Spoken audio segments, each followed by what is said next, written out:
je m'appelle Willy Berdeil. Donc là, j'habite ici, chez moi. J'habite à Féline-Miaro, c'est à l'Hérault.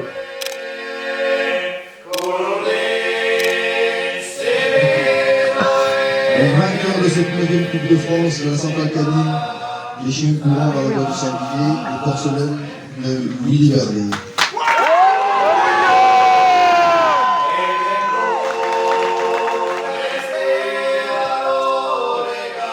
Ça démarre.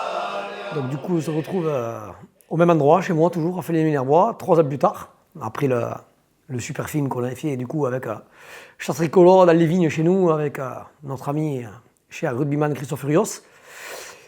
Sauf que là, la différence, c'est que on est vainqueur aujourd'hui, on est là parce qu'on est vainqueur de la Coupe de France sur Sanglier. Une finalité à soi. On va dire c'est la plus grosse marche à gravir hein, quand tu es éleveur de chiens de race. Donc là, elle a été gravie, il y a comme un sentiment d'accompli évidemment. Je tiens à expliquer le comment du pourquoi je suis venu à avoir des chiens de race.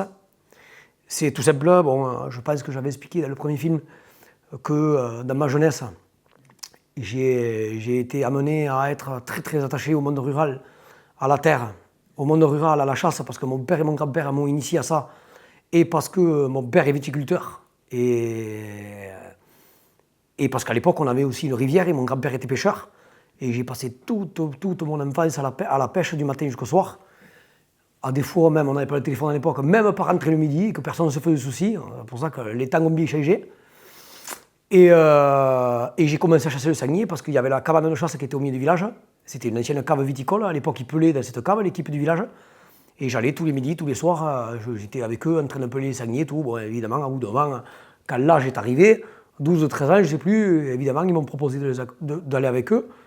J'y suis allé instantanément. Et le premier jour où je suis allé à la chasse au sanglier, j'ai été piqué au vif, tout simplement. Au début, j'accompagnais les anciens au poste, puis après, j'accompagnais les piqueurs qui avaient les chiens, et à 16 ans, j'ai eu mes premiers chiens. Voilà. Des anglo-français de petite avénerie, donnés par Michel Sicard, puis Bruno du Jura, croisé par un célèbre gars qui n'était pas connu nationalement, mais qui ici dans le coin, tout le monde s'en souvient, qui s'appelle Angel Marin, qui est encore en vie d'ailleurs, qui a arrêté de chasser, qui est apiculteur, mais qui a été un chasseur extraordinaire, pour ne pas dire prédateur.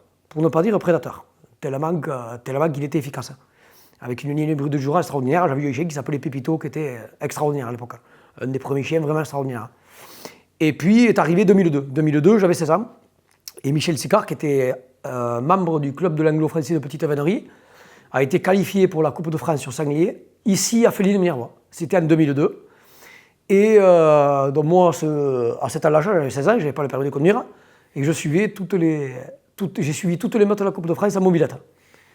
Ce qu'il faut savoir quand même, c'est qu'à cette époque-là, quand tu es chasseur passionné et piqué au vif, et que tu arrives, tu as 16 ans, tu chasses encore avec des cibis, sans collier de repérage, des cloches, avec mon grand-père, on prenait les chiens dans une vieille 4L quand même, mon grand-père, et que tu arrives à la Coupe de France, tu vois arriver ces mecs avec des crocs 4x4, avec 8 chiens, tous les mêmes, alors qu'ici, il n'y en avait pas des meutes réputées comme ça, il n'y avait que Michel Sicard à cette époque avec les anglo-français. Orange, c'était le seul dans le coin finalement. Et en fait, ces mecs-là, moi je les ai vus arriver en 2002 à la Coupe de France avec le monde qu'il y avait, l'événement, l'effervescence de cet événement qu'il y avait, parce que j'ai participé à la préparation, à l'organisation, enfin. Et quand ils sont arrivés, ces mecs-là, je les ai vus comme des héros carrément. Comme un petit rugbyman là, qui est minime, qui rencontrerait, qui virait, qui va un premier match au Stade de France, et que quand les joueurs du 15 de France rentrent sur le stade, ils les regardent, s'il peut qu'il ait la chance de se faire la bise à Antoine Dupont, il pleure carrément. Et donc en fait, ça s'est passé comme ça. Et ces mecs-là, je les ai vus comme des super-héros. Puis la Coupe de France s'est déroulée, et Raymond Fontaine a découplé, ici, commune de la Livinière, au lieu d'Île à Malaise, un endroit qu'après ils m'ont chassé et que je connaissais parfaitement. Et il s'avère que c'est Raymond Fontaine qui a été vainqueur de cette Coupe de France sur sanglier, ici à Féline-Minervois en 2002. Et quand j'ai vu ces lots homogènes, déjà premièrement, quand j'ai vu tous ces lots homogènes, tous les mêmes, même hauteur, même robe, même cri, même style inhérent et tout. Et j'ai trouvé ça déjà d'une beauté extraordinaire. Nous ici à l'époque on chassait, il y avait 3 éraillois mélangés avec un biglarier, un Jack Terrier au milieu au cas où pour faire la remise à la fin. Enfin, il n'y avait rien d'ordonné. Il y avait des très beaux chiens, il y en avait des chiens qui chassaient, mais c'était pas ordonné. Alors que là c'était vraiment des lots, c'était vraiment très beau. Et Raymond Fontaine donc remporte la Coupe de France sur sanglier. Et moi évidemment, tu es dans l'estrade en 2002, tu as 16 ans, tu es passionné comme tout. Et là, Raymond Fontaine qui lève le trophée, enfin, je te dis, je peux très bien comparer à un gosse qui est supporter du Stade Toulousain, qui voit Les joueurs du Stade Toulousain levaient le bouclier de Brunus ou amenaient le bouclier de Brunus sur la place Capitole. Enfin, quand tu es rural comme moi, ici à l'époque on n'avait pas de club de foot, ni de basket, ni de rien. Ici à Fallin-Minervois, le sport numéro 1 ici, c'est la chasse. Ça a toujours été la chasse. Il y a toujours eu l'association de chasse, l'équipe de chasse. Ça a été toujours elle a toujours existé. Il n'y a pas eu d'année où elle n'a pas existé. Donc évidemment que moi, étant énormément rural, j'ai adhéré complètement à ça. Et donc quand Raymond a gagné, évidemment, j'ai été pris de coups de foudre pour la race porcelaine. Mais c'est là que je veux en venir, c'est que à cette Coupe de France en 2002 à Fallin-Minervois, si au lieu de Raymond Frontin, qui avait fait une très belle chasse et qui a remporté la Coupe de France, ça aurait été par exemple un éleveur qui avait des ariégeois, je suis certain qu'aujourd'hui, j'aurais des ariégeois. Ça ne va pas plus loin que ça. Quand je dis que la Coupe de France, c'est une vitrine de toutes les races et des chaînes de races, comme la finale de la FAC, et la vitrine du Cheikh Gourang, quel que soit le gibier d'ailleurs. Je suis toujours en train de le dire, maintenant le concours loup aussi, qui est une excellente vitrine, avec un nombre de meutes qui est extraordinaire. Bon. À la différence, c'est que là, quand même, il y a des jugements quand même, qui sont assez rigoureux, avec des gens qui sont formés, et surtout, toutes les meutes sont jugées par les mêmes juges de A à Z. C'est la différence avec le concours loup, où c'est qu'aucune meute n'est jugée par le truc, tu juges, tu mets des points, mais bon, il n'y a pas de comparaison finalement. Alors que là, oui. Et puis, c'est marqué sur les pédigrés, et puis voilà. Et pourquoi j'ai voulu faire des brevets de chasse? Toujours pareil. À cette époque-là, il y avait Michel Sicard qui organisait les brevets de chasse ici, de la Coupe de France. Et quand j'ai vu tout l'homogène, les mecs concourir, les mecs monter sur le podium et le trophée, je me rappelle encore de Raymond Fontaine qui avait sorti les chiens avec le trophée. Et cette photo, je l'ai encore en tête. Instantanément, j'ai voulu des porcelaines, j'ai voulu des chiens de race, mais c'est quand des gosses, c'est comme ça ne va pas plus loin que ça. Et j'ai voulu, dès que j'ai pu, j'ai voulu participer à mes premiers brevets de chasse. Alors c'est terriblement malheureux parce que j'ai plus en tête exactement où j'ai participé à mon premier brevet de chasse. Mais mon premier brevet de chasse, je ne l'ai pas fait seul, je l'ai fait avec un collègue du Tarn qui s'appelle Philippe Bonnet. Et les premiers brevets de chasse, on les avait fait en duo. Voilà, moi, on mettait 4 chez chacun, plus ou moins, c'était un peu le truc. Et puis après, j'ai volé mes propres ailes, j'ai fait les brevets moi-même. Et ça fait pas une vingtaine d'années ou pas loin que je fais des brevets, que je participe à la vie du club. J'ai été membre du comité, j'ai fait 2 mandats. Membre du comité du club du porcelaine, j'ai participé quasiment à toutes les nationales d'élevage, à toutes les assemblées générales quasiment tous les ans. J'ai organisé plusieurs brevets de chasse, 2 championnats d'utilisation, 2 régionales, 1 nationale d'élevage au salon de la chasse et de la pêche à Saint-Gilles-du-Fesque, dans l'Hérault, qui était extrêmement réputé, le plus gros salon du Sud. L'équivalent du salon du Sud tradition de maintenant, on va dire. Et j'avais organisé la nationale là-bas, donc j'ai énormément contribué à la vie du club, vraiment. Ouais. Et après, en nombre de chiens on l'offre maintenant, je ne sais plus combien j'en ai passé, mais enfin, j'ai toujours eu, ça fait 20 ans que j'ai plus ou moins une vingtaine, entre 20 et 30 porcelaines au chenil, en faisant 1-2 portées par an, en triant, ainsi, bon. Ça fait quand même sur 20 ans un sacré volume de chiens, voilà. Donc pour l'histoire, pour l'historique, ce qui m'a amené à faire des brevets, la race porcelaine, c'est tout simplement cette Coupe de France, le nerf de la guerre et le moment charnière de ma vie de chasseur au chien courant qui me fait basculer vers le chien Olof et vers le porcelaine, c'est la Coupe de France 2002, remportée par un grand ami maintenant, on a fait un film là-bas cette année, qui s'appelle Raymond Fontaine et qui est encore un excellent ami. Voilà. Et quand même, du coup, on a parlé vraiment des trucs autour du championnat et de tout ça, mais pas vraiment des faits eux-mêmes, de ce qui s'est vraiment déroulé le jour-là. Tu l'as senti comment quand même? Parce qu'avec Capo, il a dit vraiment que les conditions, elles n'étaient pas vraiment favorables. Alors, déjà, il y a la petite anecdote. J'arrive, la Coupe de France, j'ai voulu la vivre, de A à Z, puisque je savais que ça allait être mon jubilé, que j'allais arrêter derrière, donc j'ai dit, c'est pas compliqué. Je veux la vivre de A à Z. Et donc j'avais mes collègues à Charente, chez qui on avait fait le film à Chasse Tricolore, du coup, Michael Serland, Eric Bessot, toute la bande. J'ai appelé Michael, j'ai dit, écoute, à mon avis, c'est pas demain la veille que je vais venir à Charente. Donc si vous voulez, je monte le mercredi. Et pour te dire même, j'étais passé chez Mathieu, qui fait les films avec nous, qui est caméraman avec nous, dans le Lot, manger les bécasses à la ficelle le midi. Avec du bon vin de chez nous, on a fait un gueuleton, ça m'a coupé la route en 2. Et j'ai fini d'arriver chez Michael Serland le soir, on a fait un bon gueuleton avec toute l'équipe. C'est fini à 3 ou 4 heures du matin, évidemment, puisqu'on est des bons vivants et on avait beaucoup de choses à se dire. Et puis, le jeudi matin, on arrive à la Coupe de France. Donc, j'arrive, et il y a un gars de là-bas qui me prend dans la voiture. Je ne voulais pas prendre la voiture, il me dit ouais, je te prends, pas de problème, je te prends comme ça. Parce que les voitures, il y avait les juges qui avaient des passe-droits pour certains endroits, que les spectateurs n'avaient pas le droit. Donc, je me suis mis dans une voiture avec un gars du pays qui était censé sécuriser les routes et tout, comme ça, au moins, nickel. On va au premier découplé. Quand on arrive au premier découplé, je descends dans la voiture. Quand je descends dans la voiture, je fais 2 pas, je marche sur quelque chose. je regarde, c'est un fer à cheval. Alors c'est dingue, hein, mais au milieu de la forêt de la Braconne, je sors de la voiture, le premier jour où on arrive là-bas, je fais 3 pas, je marche sur un fer à cheval. Donc je prends le fer à cheval, il y avait un collègue à moi, Sébastien, j'ai dit, Seb, ce que je viens de trouver. Il me dit, mais tu sais que ça porte chance, c'est un truc de fou. Et bien, j'ai dit, alléluia, j'ai dit, si ça pouvait porter chance, tant mieux. Bon, très bien. Et à la base, nous, on avait tiré le dernier jour. Bon, mais ça, le dernier jour au premier, à la limite, il n'y a pas d'histoire de chance.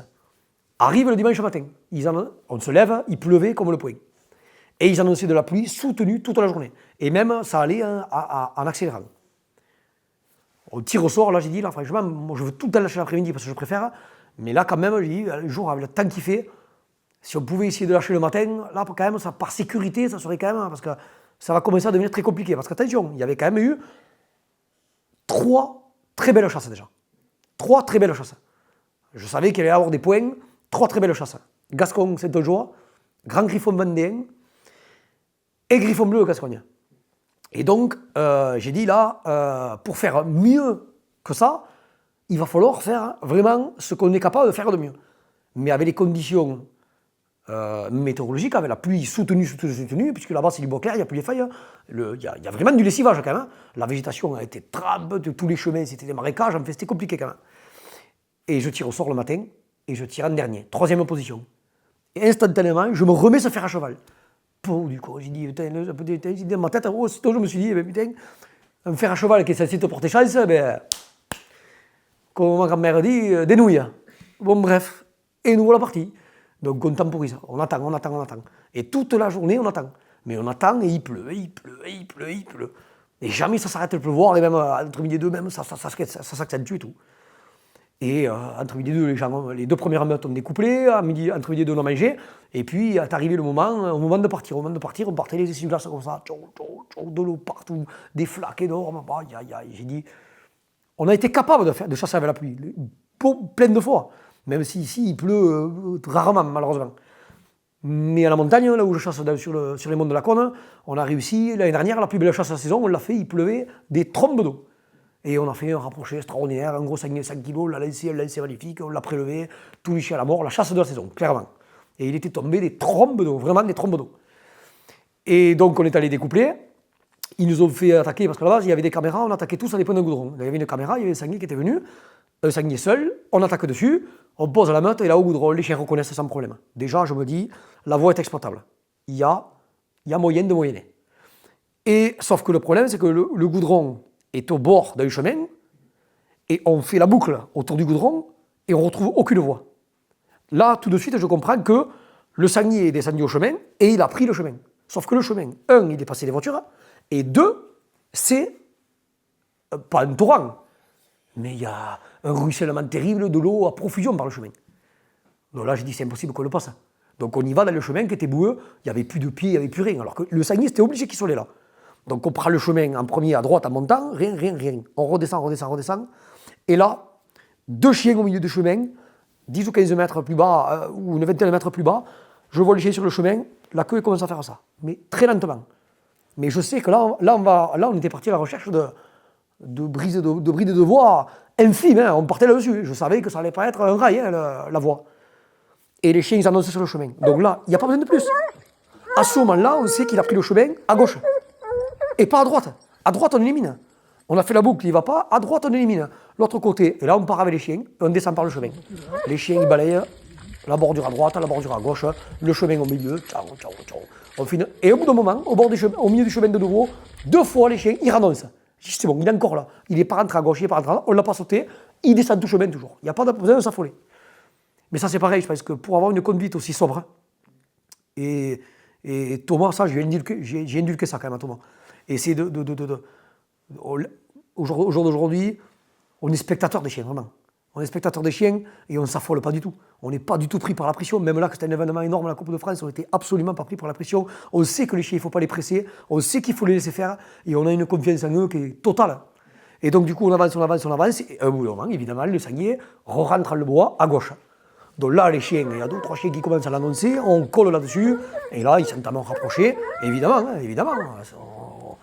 Mais malgré tout, on a quand même galopé derrière les chiens pour les suivre, sur des centaines de mètres, galoper. quasiment tous les 8 chiens annonçaient la voie, pas rapide comme d'habitude évidemment, mais c'est normal, il avait plus toute la journée, tout était lessivé complètement. Hein, donc, et puis on arrive dans un bas-fond et là il y a un balancé. Les chiens, on l'a vu dans un prix, il y avait des coups de nez partout. Alors on a dit le sanglier a mangé, ils vont chercher devant, ils ne trouvent pas, ils reviennent, et là Occitan il renclenche, Pépito derrière, ça repart. Et puis on traverse un creux de pluie, on monte sur une crête. Et quand on arrive sur cette crête, bon là évidemment, il y avait ça d'herbe, rascle complètement, il avait tellement plu qu'il y a presque plus de voie. Et là pareil, on ne s'affole pas, du tout de chez du tout. On laisse travailler. Et là, c'est la différence entre ce qu'on a maintenant avec la confiance totale des chiens qu'on a et de les laisser chasser, qu'on a gagné en efficacité comparé à 10 ans en arrière, même ne serait-ce qu'en efficacité, on a triplé l'efficacité de la meute, c'est que sur un défaut, on ne touche à rien. Avant, on voulait garder les chiens ensemble au maximum, on les rappelait pour pas qu'ils trop s'écarter ou quoi que ce soit, ça c'est terminé. Là, à chaque défaut, on laisse s'écarter les chiens en 30 secondes, ils ont balayé 1 hectare, 2 hectares. Et donc les chiens ont éclaté. Et on en a une là qui a grandi beaucoup plus que les autres. Elle s'appelle Ouna. Et elle a grandi. Elle fait un premier rond, mais c'était pas suffisant. Et elle fait un second rond un peu plus grand. Et en face, Occitan, il commence à renclencher. Donc là, on dit, au-delà de cette prairie, en face, il rentre au bois le sanglier. Déjà, on sait qu'il rentre au bois. Donc on racole là-dessus. Et la chienne qui fait la boucle complètement à gauche, à une centaine de mètres sous nous, on l'entend qu'elle annonce. Donc là, j'ai dit, oh putain, Ouna, en faisant un boucle un peu plus grand, j'ai dit, oh, elle est trop vidée là-bas. On appelle, les chiens, évidemment. À l'époque, on aurait appelé, il y en a deux chiens qui n'auraient pas écouté, ils seraient restés là-bas. Tout renclenche à fond, et on recolle sur la chaîne. Et en fait, quand on recolle sur la chaîne, elle vient de lancer. Alors là, par contre, il y a une interrogation. On ne sait pas exactement si la chaîne le lance ou si c'était dérobé un peu avant à cause des spectateurs. Parce qu'il y avait un monde de fou à la Coupe de France. Et il était dans un buisson, dans trop rien, le sanglier, juste sous le chemin. On a un doute qu'il soit un peu dérobé avant. Mais enfin, bon. On racole dessus, et là, on remet tout sur la chaîne. Bon, et là, évidemment, on arrive au premier chemin, déjà, il y avait des spectateurs qui commençaient à nous applaudir. Bon, on dit quand même, ça commence à... Déjà, bon, tu commences à y croire, mais tu sais qu'attention. Le plus dur, c'est d'arriver au bout de 2 heures avec les 8 chiens. Il faut qu'il y ait le feu. Une Coupe de France, avec les chasses qu'il y avait eu avant, il faut que les 8 chiens restent ensemble et qu'il y ait le feu. Mais là, par contre, à Thomas, j'ai dit attention. Si on a, là, tout en galopant, j'ai dit attention. Si on tient les chiens ensemble jusqu'au bout et que ça tape fort, là, j'y ai pour nous. Là, j'ai dit Thomas, elle est pour nous. Je t'avertis, là, elle est pour nous. Et alors là, au début, il y avait la chienne qui avait pris un peu d'avance. Là, c'est la petite part de chance. Ce sanglier est allé se mettre dans un roncier impénétrable. Il a traversé un roncier. Là, un roncier, ça a ralenti la chienne un petit peu. Ça a permis aux autres de rattraper leur rythme. Et là, la première route, le sanglier saute, il est à 100 mètres dans les chiens. Et les 8 chiens, ils tiennent à 20 mètres carrés. Donc là, la menée sort, les 8 chiens en boule. Ce sanglier, il prend une partie, il a voulu jouer. Ça, c'est pareil, c'est une part de chance aussi. Le sanglier, il part, il fait, je ne sais pas combien, il fait demi-heure de menée avec les 8 chiens qui commencent à bloquer. Et là, il rentre dans une parcelle où il sort des sangliers de partout. Il tape au change, on appelle ça taper au change. Et là, c'est le panneau dans lequel toutes les autres meutes sont tombées. Quand les chiens ont tapé au change, poum, explosion. 3 chasses, 2 chasses, enfin bon, bref. Et là, bon, nous, on n'y était pas parce qu'on galopait derrière les chiens, mais la vitesse au lieu debout tout droit, évidemment, on n'a pas réussi à suivre. Mais pour autant, on est arrivé à la fin du temps, on était très très proche de là où ils ont arrêté les chiens quand même. On s'est surpassé, évidemment, en événement comme ça t'amène à te surpasser, même toi physiquement. Et puis, on passe au niveau de tout, il sort des marcassins de partout et tout, là les juges ils commencent à dire au taquis. Alors là, par contre, là on va voir, là maintenant c'est là que ça se joue quoi. Et puis le sanglier de chasse qui faisait 52 kilos, il sort à l'opposé de la parcelle, les 8 chiens en boule, la chasse suit son cours. Et là, bon, voilà. Et là, à mesure où nous on galopait derrière les chiens, ce qui était fort, c'est que chaque fois qu'on arrivait à un croisement de pistes ou de chemin ou de route, parce que là-bas il y avait quand même pas mal de chemins ou de route, il y avait chaque fois une dizaine de personnes qui nous attendaient, à nous applaudir, ah, bravo, félicitations et tout, alors que la chasse n'était même pas finie. Alors là, évidemment, il faut quand même faut rester les pieds sur terre, il faut continuer à chasser, et bon, voilà. Et puis au final, bon, ça s'est très bien passé jusqu'au bout, les chiens à bloc, bon, voilà. Et à la fin du temps, il n'y a qu'un chien qui est asphyxié complètement juste avant la fin, qui a laissé tomber, mais le chien est asphyxié complet, il s'est couché au bord d'une piste, après ce que j'ai compris. Ils l'ont ramassé carrément couché au bord de la piste, asphyxié total. Parce que bon, là, c'est vrai que les chiens, on les avait économisés 2-3 semaines avant la Coupe de France, de peur d'avoir des dégâts, de peur de... Et bilan des opérations, t'arrives à la Coupe de France, tu fais un rapproché, heureusement qu'on a fait un rapproché super méthodique, on avait bien vidé les chiens le matin, mais la menée est allée tout droit à une vitesse bloc. Donc le problème, c'est que ça a été difficile de tenir pour les 8 chiens, quoi. Mais on a tenu, il n'y a qu'un chien qui a 10 minutes de la fin, je crois, un peu avant ou 5 minutes là, a arrêté, bon, il a mis bas, asphyxié total, mort, carreau le chien. Mort de fatigue, asphyxié complètement. Mais c'est dû au manque de fond parce que tu laisses les chiens 3 semaines avant parce que tu ne veux pas prendre le risque de te faire blesser un chien et de ne pas l'avoir pour la coupe, parce que la coupe, évidemment, tu vois, la Coupe de France, c'est la vitrine de la race, il te faut arriver avec les meilleurs, quoi. Il te faut gérer ton effectif pour arriver avec les meilleurs. Et puis après, est arrivé le soir, en sachant que je savais que le second était quelqu'un que j'apprécie énormément, parce qu'on se connaît depuis 20 ans, qui est du Minervois comme moi, qui représentait le club du Bleu de Gascogne avec sa meute de Griffon Bleu de Gascogne, qui s'appelle Cyril Barthès, avec sa fille Célia, et c'est quelqu'un avec qui j'ai des liens d'amitié depuis très longtemps. Et on se doutait quand même, par rapport à la chasse qu'il avait fait, que quand moi j'ai découplé, c'était lui le champion. On se doutait énormément de ça. Et donc, aussitôt que la chasse a été finie, j'ai été évidemment heureux, parce que même si on n'avait pas encore le résultat, je savais qu'on était au bout. Mais d'un côté, je savais que je venais de confisquer un rêve de gosse à mon copain Cyril, quoi. Et alors, du coup, le bonheur, si tu veux, de la victoire a été plus ou moins quand même partagé. Partagé, pas mitigé, hein, partagé. Et mon comportement à la remise des prix et ce fait-là a amené qu'à la remise des prix, j'ai été obligé de faire preuve vraiment d'énormément d'humilité. Et aussitôt que la remise des prix a été finie, le premier que je suis allé voir, c'est Cyril. Bon, Cyril m'a félicité. Mais j'ai dit, bon voilà, désolé, ça me fait vraiment chier, j'aurais préféré que ce soit quelqu'un d'autre que lui, quoi. Mais bon, il est quand même vice-champion de France et énormément heureux d'y être. Lui, c'est pareil, ça fait 30 ans qu'il fait des brevets. Première fois qu'il est qualifié à une Coupe de France, il est vice-champion de France, il finit second avec une chasse excellente. Bon, voilà. Mais j'ai pas pu m'empêcher de penser à Cyril. Voilà. Une grosse pensée pour lui d'ailleurs. Alors, la Coupe de France, évidemment, il y a la meilleure meute qui est élue champion de France et il y a le meilleur chien.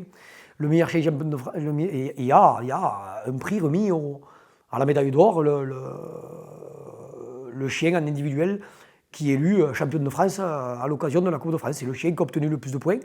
Et là, ça a été Pépito. Enfin, alors, nous, on l'appelle Pépito, mais sur les papiers, il s'appelle Pato de Hollande Minervois. Et il a obtenu 170 points. Et 170 points en brevet, Dieu sait que c'est rare. Moi, c'est la première fois en 20 ans de brevet de chasse que j'obtiens 170 points. Voilà. Et ensuite, on a eu la chance aussi d'obtenir la médaille d'argent avec Occitan. Lui, pareil, il s'appelle Oslo sur les papiers. Nous, c'est un peu la foire d'Empogne par rapport au nom. Mais c'est Occitan, du coup, qui a été vice-champion de France. Et après, médaille de bronze, ça a été un grand griffon vendéen à un ami, Franck Richard. Et donc, triple fierté, quoi. Chien champion de France, chien vice-champion de France en individuel et la meute champion de France. Enfin, je veux dire, la boucle est bouclée, j'ai envie de dire la boucle est bouclée, quoi. Vraiment. Dans une vie d'éleveur et de chasseur comme la mienne, au chien courant, tu ne peux pas arriver à ce que je suis arrivé sans avoir été aidé. C'est strictement impossible.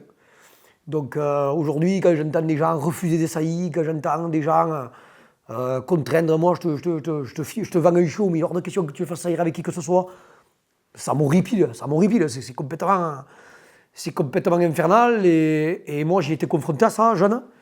Et aujourd'hui, je suis fier de pouvoir dire que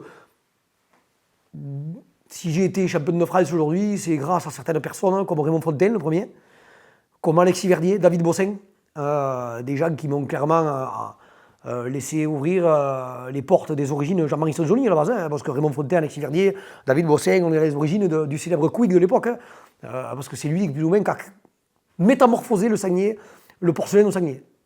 Il a été énormément décrié, parce qu'il y a eu de la retrape pour en arriver là, mais en fait, il a fait exploser complètement le porcelaine au sanglier, et les 3 Coupes de France gagnées par le porcelaine au sanglier, on les lui doit clairement et totalement. Il est décédé aujourd'hui, mais de là-haut, il l'entendra, j'espère. Et Alexis Verdier, Raymond Fontaine, et je ne peux pas avoir une pensée, parce que sur les dernières années, c'est vraiment Alain Maliba, un énorme collègue à moi de Haute-Vienne, à côté de Limoges, à qui je dois beaucoup, quoi. À qui je dois beaucoup, avec qui j'ai travaillé et qui m'a fait exploser complètement. Alain, il m'a fait exploser complètement. Et puis après, j'ai réussi à avoir plus ou moins deux lignées plus ou moins distinctes, avec un taux de consanguinité assez faible. Et après, avec ces lignes-là, d'une, j'ai tapé à l'autre, d'une, j'ai tapé à l'autre, il y a quelques saillies qui sont faits à côté, et puis voilà, quoi, on est arrivé là. Mais, je suis désolé. Les gens qui m'ont aidé, Raymond Fontaine, Alexis Verdier, David Bossin, Alain Maliba, j'espère que je n'en oublie pas. Eux, par contre, je leur dois une fière chandelle. Et pour moi, ils sont champions de France avec moi. C'est des mecs qui sont champions de France avec moi. Et puis après, dans le truc, Je suis désolé, c'est pareil, je chasse dans des conditions qui font que les chiens sont obligés d'évoluer. Je vis ma passion avec des territoires pas illimités au niveau de la superficie, mais le mercredi, oui, le mercredi, j'ai 7000 hectares rien que pour moi. Le samedi, on a quasiment 3000 rien que pour nous. Ici, à Féline, où on va chasser demain, mon village, c'est que le mercredi par mois, mais j'ai 3000 rien que pour moi. Je chasse comme je veux, on chasse ce que je veux. Si je dis on tire le cheval, le tire, sinon on ne le tire pas, tout le monde respecte à la lettre. Je veux faire le pied, on fait le pied, je veux aller là, on va là. Je fais ce que je veux. Et j'ai un confort de chasse qui fait que les chiens sont obligés d'évoluer. Par contre, au niveau du dressage, nous, on a toutes les contraintes du monde ici. À l'intersaison, on n'a pas de part de créance à moins de 2 heures de route, on a des épilés à profusion, on a le territoire qui est fermé pour travailler les chiens à la corde et tout, pour pouvoir créancer, voir 4 chevaux, c'est compliqué. La canicule qui fait que tu ne peux pas sortir les chiens, tellement qu'il fait chaud. On a vraiment d'énormes contraintes. D'énormes contraintes par rapport à d'autres qui sont dans des régions où c'est que vraiment tout s'y prête, quoi. En bon français, j'aime la compétition. J'aime la compétition. Et il y a des gens qui te disent, ouais, moi, quand je joue au rugby, par exemple, il y avait des gens, on perdait un match, ils disaient, oh, c'est pas grave, ça arrive de perdre. À la fin du match, ils n'étaient même pas en colère, rien, on avait perdu, ça arrive de perdre, il faut bien en perdre des matchs. Mais ça, c'est insupportable. Si tu acceptes de perdre et que tu aimes perdre, et que ça te rend pas malheureux de perdre, de toute ta vie, tu ne seras pas un gagnant. Quel que soit le domaine. Que ce soit professionnellement, tu n'évolueras jamais. Et dans moi c'est dans le chien, mais pour le rugby c'est pareil, pour tout c'est pareil. Et moi alors, attention, il y a 2 maîtres mots, l'humilité, premier point, et savoir perdre. Parce que tu peux être très compétiteur et avoir l'obsession de gagner. Par contre, il faut savoir respecter les concurrents, on va dire, pas les adversaires, les concurrents, et il faut savoir accepter de perdre et féliciter ceux qu'on fait meilleur que toi. Ça, c'est clair, c'est une règle. Et moi, mon fils, il est tout petit, il a 6 ans, mais ça, il a déjà en tête et je lui répète en boucle. Même quand on joue à un jeu de société, il perd, je lui apprends qu'il faut qu'il apprenne à perdre. Il ne faut pas qu'il pète un câble quand il perd. Justement, au contraire, ça, on le dit, les grands sportifs le disent, c'est dans la défaite qu'on apprend, au contraire. Au contraire. Et après, moi, par rapport à la vie dans le club, aujourd'hui, on a été vainqueur de la Coupe de France. Enfin, moi, les chiens, même si c'est un duo, parce que la conduite, elle y est pour beaucoup le dedans, la génétique, c'est moi qui la fabrique, les chiens, c'est moi qui les fabrique, finalement. C'est la différence avec un entraîneur de billes où, voilà, lui, il achète des joueurs, nous, éleveurs, on les fabrique. C'est après, sinon, on a plus ou moins pas les mêmes métiers, mais la même façon de faire. Mais ce que je veux dire, c'est que pour arriver à la Coupe de France, être vainqueur de la Coupe de France, aujourd'hui, après 24 ans d'élevage, je suis tellement passé par des sacrifices et de la rigueur poussée à l'extrême, qu'aujourd'hui, j'ai 40 ans. C'est terrible de dire à 40 ans que j'ai fait le tour. Mais quelque part, honnêtement, au niveau du chien lof, du chien au lof, je vais lever le pied. Voilà. Clairement. À beaucoup d'amis, j'avais dit, je l'ai gardé jusqu'à la Coupe de France, mais j'avais dit, la Coupe de France, ça sera mon jubilé. Alors, j'ai pas trop voulu les bruiter, parce que voilà, parce que j'avais tellement à cœur de finir le mieux possible, de la meilleure des façons, que j'ai essayé d'en garder pour moi, par humilité et tout.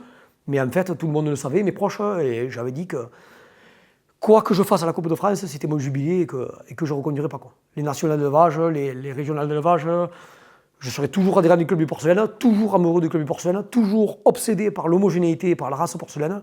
Mais par contre, au niveau des régionales, des nationales, en fait, ça demande trop de sacrifices. Ça demande trop de rigueur, de sacrifices, et quelque part de sacrifices et de contraintes également. Par rapport à un éleveur qui a des briquets de pays, moi qui a des chiens de race, en sélection, on est à peut-être x10 au niveau de la rigueur qu'il faut avoir et du travail qu'il faut donner. Donc, il y a eu des périodes de ma vie où, par exemple, dans la meute, dans la porcelaine, je manquais de caractère. Alors que j'avais des collègues autour de moi qui avaient des briquets de pays, le village à côté, qui étaient extraordinaires et qui, justement, pouvaient m'apporter tout ce caractère. Sauf que c'était un griffon bleu, le chien. Donc, le type qui a des briquets de pays, il se prend pas la tête. Il va chez son collègue, le village à côté, il fait ça, il rêve le griffon bleu, il sort des chiens blancs, orange, blanc, truc, il a rien à foutre, et il chasse, le mec. Moi, au lieu de ça, c'est pas comme ça que ça marche. C'est que quand j'ai voulu un chien, il m'a fallu, il faut faire à chaque fois le tour de France pour trouver un chien. Et quand tu en trouves un qui va à peu près, et que tu as l'éleveur qui est d'accord pour te le mettre à disposition, c'est souvent arrivé qu'il y avait 8 heures de route, par exemple. 8 heures de route, il n'y a pas à chier, il faut y aller. Mais quand tu y vas et que la chienne, finalement, tu la fais saillir, et que finalement, elle ne fait pas de petit, ou qu'elle fait des petits, elle t'en fait 3, il faut laisser imaginer. Et que sur les 3, au moment de passer à la confirmation, il y en a un qui n'est pas confirmable parce qu'il est prognate, il faut quand même imaginer, notamment en chasse à le sanglier, parce qu'à mesure qu'on les crée, les chiens, on en perd. Ce qui n'est pas forcément vrai. Chez un chasseur de lièvre, il y a beaucoup moins de mortalité, ou de chevreuil. Donc, au niveau des sacrifices, au niveau de tout, il faut comprendre. Il y en a qui m'ont dit, ouais, t'as gagné la Coupe de France, ouais, mais bon, le niveau à la Coupe de France, il est là. Attention. On est complètement d'accord que sur le niveau de chasse, proprement dit, de la Coupe de France, il y a 12 mètres. Il est évidemment que si tu le compares au concours à loupe, où il y a 51 mètres, il est évident que le concours à loupe est plus élevé, rien que par le nombre de mètres. On est complètement d'accord dessus. Mais attention, la rigueur d'élevage, quand il y a des chiens au lof, par rapport à quand tu as des briquets de pays, c'est la difficulté multipliée par 10. Voilà, c'est clair, c'est net, c'est précis. Moi, j'ai vu tous mes collègues qui ont des briquets de pays, dès qu'ils ont été, à un moment donné, dans un moment creux, et qu'ils ont eu besoin, putain, ils ont perdu une paire de chiens, ou 2 ou 3, et qu'ils ont eu besoin de rapporter du caractère, ou de la capacité à rapprocher, ou du nez ou quoi, ils claquent des doigts, des chiens, des briquets de pays au niveau, il y en a partout autour. Partout autour. Alors que là, nous, en porcelaine, et puis après, tu avais des petites guéguerres entre éleveurs, parce qu'attention, pour en arriver là, il y a eu cette rigueur dont on doit faire preuve, qui est naturelle dans le chien de race, mais il y a aussi les états d'âme chacun. Parce que quand tu es jeune, je me rappelle être jeune, prendre la revue du club du porcelaine, quand tu démarres, voir les résultats des brevets, voir un mec à un chien extraordinaire, champion de travail et tout, et que toi, tu as une chienne qui commence à être pas trop mauvaise, tu te dis, je vais appeler ce mec, je vais faire une saillie, quitte à la payer, et je vais m'améliorer. Et que le mec qui te raccroche au nez, il dit, moi et mon chien, il est hors de question que je donne une saillie, et que toi, tu as 20 ans, j'aurais pu tout abandonner. Et par rapport à ça, c'est quand même extrêmement compliqué, quoi. Extrêmement compliqué. Ça n'a rien à voir avec élever des briquets de pays. Élever des briquets de pays, c'est le jour où je vais dire le lof, j'arrête, la facilité de l'élevage, je ne me pose plus de questions. Et sans compter qu'en chien de race, il y a un coût. Il y a quand même un coût. Parce que formellement, tu n'as pas besoin d'avoir le pédigré pour vouloir une meute de porcelaine homogène. C'est pas obligatoire. Donc voilà, ça, il faut mettre l'accent là-dessus parce que ça n'a rien à voir. C'est pour ça que quand tu es vainqueur de la Coupe de France sur sanglier, quand tu sais tout ce que ça engendre derrière, et puis pour être qualifié de Coupe de France, tu es jugé sur 4 années de brevet de chasse. C'est tous les 4 ans la Coupe de France, et tu es jugé pour être qualifié et être le représentant de ta race, donc pour l'occurrence moi, le porcelaine, je suis jugé sur mes résultats que j'ai obtenus en brevet de chasse et en épreuve de beauté, nationale d'élevage, sur 4 ans. À l'époque, moi, au début que j'étais du club, c'était à la tête du client. On sélectionnait le propriétaire des chiens et pas les résultats des chiens. Alors là, c'était problématique, très problématique. D'ailleurs, on s'est retrouvé avec 3 Coupes de France avec des résultats au plus bas, pour ne pas dire très décevants, alors que c'est la vitrine des races, hein, la Coupe de France. Normalement, la Coupe de France, tu vas voir le concurrent qui amène les porcelaines, tu es censé voir, entre guillemets, la meilleure meute de porcelaine de France. On est d'accord, c'est un peu ça le principe, hein, en gros. Et c'était pas le cas. C'était loin d'être le cas. Donc, et puis les choses ont évolué petit à petit. Et ça fait pas longtemps, hein, ça fait 4-5 ans là, que le nouveau comité du club du porcelaine a créé une grille de notation.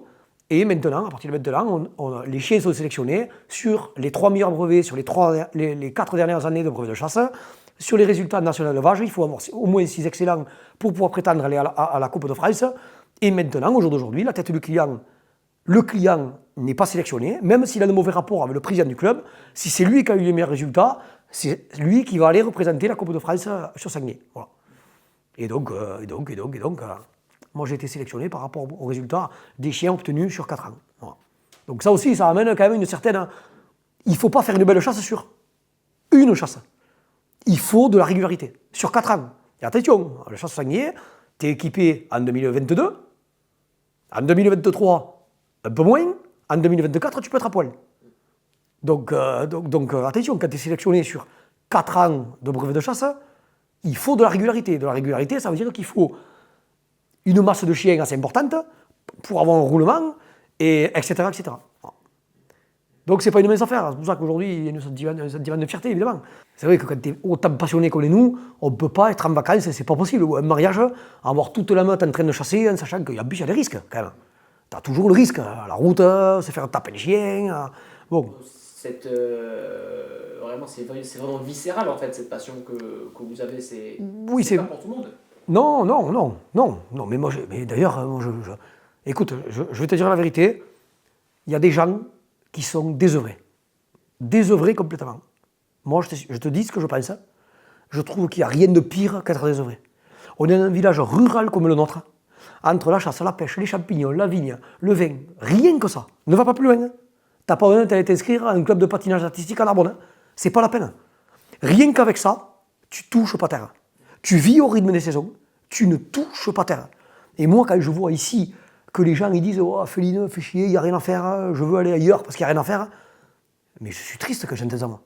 Ça me désole complètement. Il n'y a rien de pire que la désœuvrance.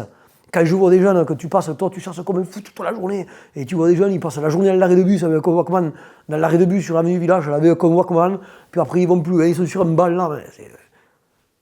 Même socialement parlant, même au niveau sociétal, c'est d'une tristesse sans nom, c'est infernal. Et nous, on a la chance d'être passionnés et piqués au vif par ce qu'on vit, c'est la nature quand même dans son ensemble. Après, avec les chiens, moi, c'est un cran au-dessus, évidemment. La chasse sanglier, moi, c'est un cran au-dessus. Mais attention, je peux te dire que quand j'ai l'occasion de la pêche, ça pique aussi. Donc voilà, pendant les palombes, attention, c'est la guerre. Et quand il y a des champignons, c'est la guerre aussi. Et on vit au rythme de saison. Et ça fait que dans des petits villages comme les nôtres, on est. Et nous, moi, je m'estime, et tous les gens comme moi, j'estime qu'on est vraiment des gens du pays, quoi, vraiment.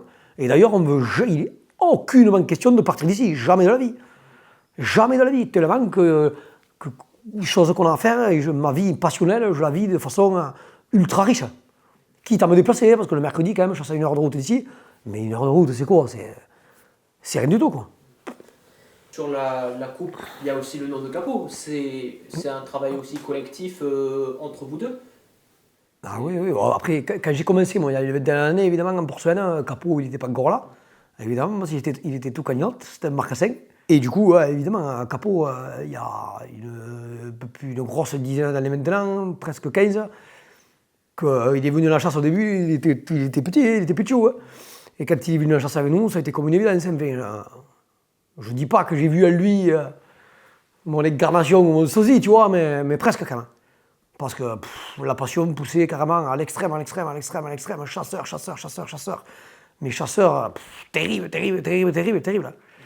Alors à la base, chasseur à l'extrême, terrible, mais pas encore cette fibre d'éleveur quoi au départ. Et puis après, quand il est venu, au début, il est venu à l'eau-poste.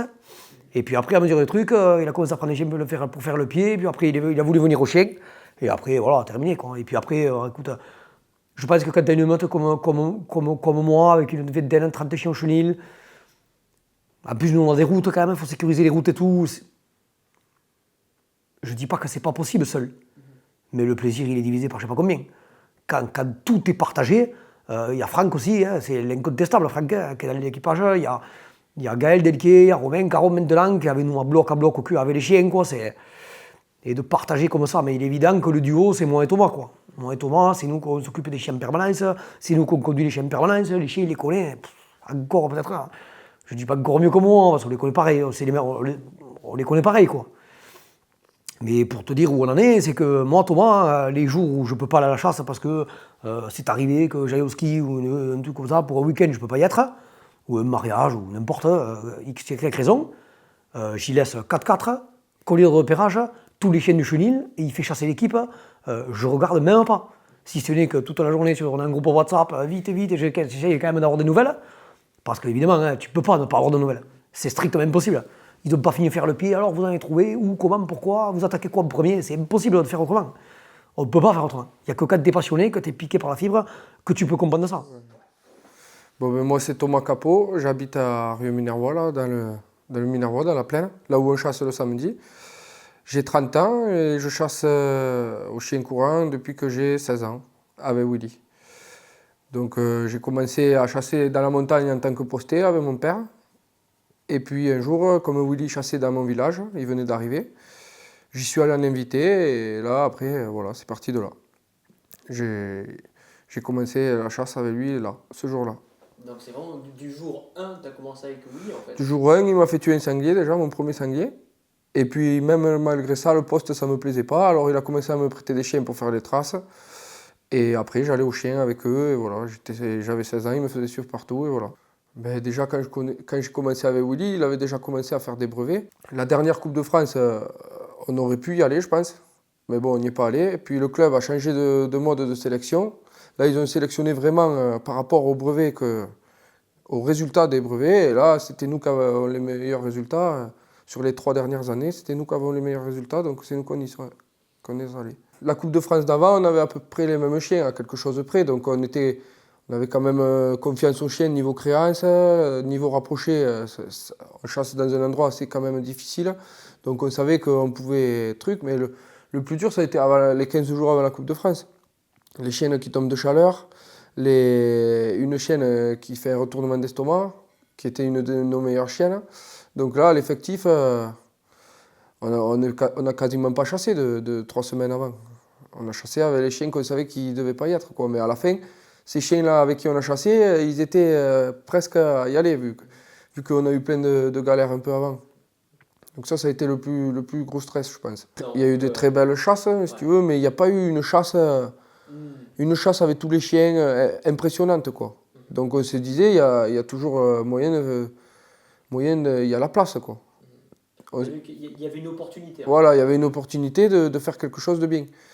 Parce qu'il n'y a pas eu la chasse que quand tu vois cette chasse, tu te dis, bon là, lui, il a plié le concours, c'est même pas la peine. Il y a eu des très belles chasses, des moins bien, mais après, c'est la météo qui a joué. Et le dimanche, de la pluie. Donc là moi, j'avais plus de pression. Franchement, la pluie, ça m'a enlevé la pression, en fait. Parce que je me disais, mais là, c'est vraiment pas notre faute. Si c'est les aléas, Et puis au final, ça s'est bien passé. Ce biotope-là, un terrain dur, oui. Ouais. Si tu chasses dans un endroit où tu fais 50 mètres, tu lèves 20 sangliers tout le temps, le chien, il ne peut pas s'exprimer ses capacités à 100%, c'est impossible. Enfin, ça, c'est mon avis, mais je pense que c'est impossible. Et puis niveau créance aussi, c'est pareil. Si tu chasses toujours à un endroit où il n'y a que des sangliers de partout et jamais d'autres gibiers, le chien, tu ne peux pas le créancer. Tu crois qu'il est propre parce qu'il lève que des sangliers, mais c'est qu'il n'y a que ça à lever, quoi. Le biotope, c'est important pour faire les chiens, oui. Après, il n'y a pas que ça, il y a l'origine aussi qui compte. La race, comment tu veux chasser, tout ça, mais bon, le biotope en fait partie. Je pense que ça fait 70% du... Ah oui, quand même, 70%, je sais pas, il y a l'origine aussi beaucoup, mais le biotope, nous en tout cas, le biotope, je te dis, on ne chasserait pas à Rieux. Je pense que depuis 20 ans, je pense qu'on n'aurait pas les chiens qu'on a maintenant. Après, ils ne sont pas dans la chasse. Ma mère et tout, bon, ça leur fait un truc, mais ils ne se rendent pas compte des sacrifices. Enfin, ils le voient un peu quand même, que je passe du temps, que ça coûte de l'argent. Enfin voilà, ils le voient, mais même moi, sur le coup, j'ai pas trop réalisé. Des concours, on en a gagné quelques-uns. Ça m'a fait un truc au ventre quand même, mais c'est après. Après, j'ai reçu des messages de partout. Là, j'ai dit quand même, on a fait un gros truc, quoi. Et ça sera, je pense, c'est la seule fois de notre vie. Il y a les Griffons vendéens qui l'ont gagné 2 fois d'affilée. Celui qui nous a remis le trophée, là, il a gagné 2 fois d'affilée, mais c'est un truc... je ne sais pas si quelqu'un arrivera à refaire pareil, je pense. Honnêtement, je pense pas. Allez, Canayette. Tu croyais qu'il allait gagner la Coupe de France, papa? Oui. T'étais sûr qu'il était capable ou pas? Et les chiens, t'étais sûr qu'ils allaient gagner? Oui. Et Pépito, tu croyais qu'il allait avoir la médaille d'or ou quoi? Je sais pas. Je sais pas. Et tu crois que toi, tu gagneras la Coupe de France plus tard quand tu seras grand? Oh, ça, je sais pas. Hein. C'est dans longtemps. Ça va être dur, tu crois ou quoi? Non, pas trop. Est-ce que tu crois que les chiens vont trouver les sangliers de même mal? Je crois, ouais. Et ta chienne préférée, c'est laquelle? Dis-lui, Xavier. C'est Pépito. Pépito, c'est le préféré? Ouais. Parce qu'il est champion? Oui. Ah, c'est pour ça, c'est plus Ouna alors? Les deux. Ah, parce que c'était Ouna, ta préférée? Oui. Et quand Pépito, il est champion, tu préfères Pépito maintenant? Non, les deux. Ah bon, d'accord. Allez, on les prendra pour faire les traces, d'accord alors? Oui. Ouais? Oui. Allez, ok. On va faire l'apéro? Ouais.